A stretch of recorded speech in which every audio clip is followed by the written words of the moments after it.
Hello, everybody. Dr. Ryan Eller here, and we are in the final video of the MIST application guide for the Masters of Instructional Science and Technology program here at Cal State Monterey Bay.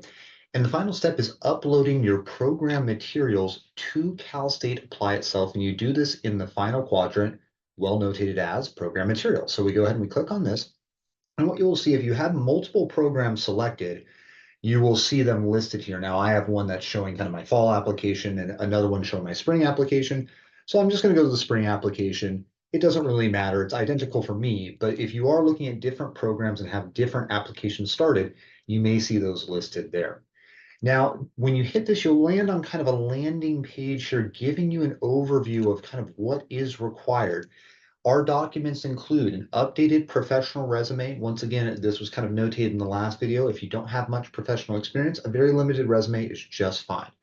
Then 2 letters of recommendation. I am going to notate here, you can do the letters of recommendation off-site on a Google form, of which there is a link to on this page.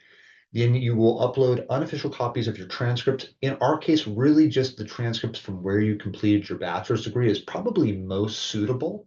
And then lastly, a statement of purpose detailing your interest in the program.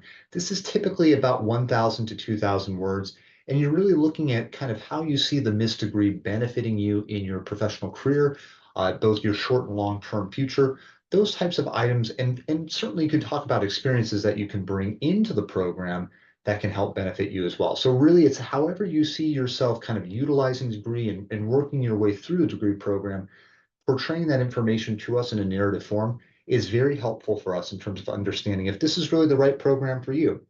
Because really, I look at our application process, a little bit as a collegial experience. It's not something where we're just kind of, sitting in a dark room, trying to find ways to deny students from our program. Uh, Quite to the contrary of that, what we're looking for is to make sure that we can serve you well as an academic program. And so if there's any kind of yellow flags jumping up in the statement of purpose, it's easier for us to address those sooner rather than later, if that makes some sense. So that would be the required documents. And I'm going to quickly navigate to our program website. And this you can find this at csumb.edu/MIST. Now, on the admissions pages for all of the programs, you'll find very similar information about the spring application, with it opening August 1st, closing October 31st, and kind of when documents are required by. If you want more information about each component of the application, what you can do is you can scroll down to the information about required documents, and you'll see a brevity of information about transcripts, the statement of purpose, letters of reference, where you can ultimately use the Google form to have a reference letter submitted. If you'd rather do that than submitting them in document form, you can have your recommenders fill out this recommendation form, which I think is really easy and super fast to fill out, and I kind of highly recommend. So something to consider there as well. But in any case, this will walk you through all of the types of documents that may be relevant to you as an applicant, and is a great reference to you. Another small thing I'll add here is during the academic year, you'll see this little green button down here. Instead of it saying contact us, it will actually shoot up a chat box, and that's me on the other side. It's not a bot. You can talk to me in real time about your application. So I highly recommend using the chat feature as you're working through your application, because in real time, as you're completing it, you can ask me questions, and it makes the process a lot easier for our applicants. And I find that it saves you a lot of back end stress because you have somebody who sees these applications every single year right there helping you through it. So something to keep in the back of your mind. Now, in any case, as you're working through this, you're going to see a couple of different things. You have these 3 tabs at the top. The home kind of tab here is providing all of the information about the program. Then from there, you're going to see this questions tab. And here you're going to notate where you prefer to live if you're an international student. And kind of the weird thing about this international student question is technically something that used to be required for all students. You can enter your name here, regardless if you're an international student or not. It's not going to hurt you in any way.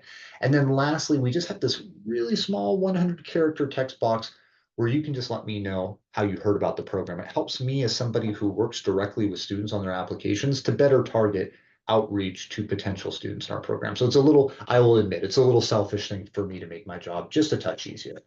Now, lastly, in terms of the documents page, this can be something that can be a little bit of a hiccup for folks. Firstly, I'll reiterate here, there's going to be some very generic information about those program documents. If you want more information, please do navigate to our website. But up here on this page, you're going to see a bunch of drop boxes where you can add stuff.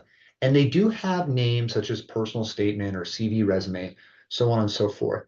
What happens quite often is students have maybe 5 or 6 documents they're trying to upload. They're uploading their personal statement, their resume, 2 letters of recommendation, maybe a couple of transcripts, maybe a test score, maybe a work sample even. All of those things are fantastic to upload, and it doesn't matter in which of these drop boxes you select. This is the biggest thing that confuses students is they go, well, there's 5 drop boxes for unofficial transcripts, but I have 6. Where do I put the 6th one? It doesn't matter. You could put your transcripts in the personal statement document Dropbox. You could put an unofficial transcripts in a proficiency test Dropbox. It truly does not matter. On our side, we don't see what you selected as a category. All we see is the document itself. So it really truly doesn't matter. Just use these as much as you need to upload whatever you're uploading in support of your application. You are welcome to include other things than the required documents. So you can include things like work samples. Certainly you can upload an additional letter of reference, for example, if you have 3 instead of 2. Those are all fine to do, and feel free to maximize these to the best of your ability. It truly does not matter what document you put in what particular Dropbox, okay? And after uploading a couple of documents, when you navigate back to the application page, what you'll see is a little kind of green check mark to submit your application. Then you can click there and ultimately submit your application, and you'd be ready to apply for the MIST program for the spring of 2025.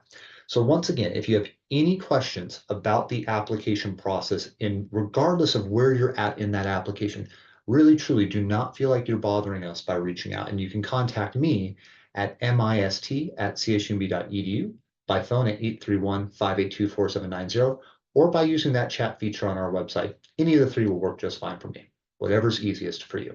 So with that all said, take care, and we'll see you soon.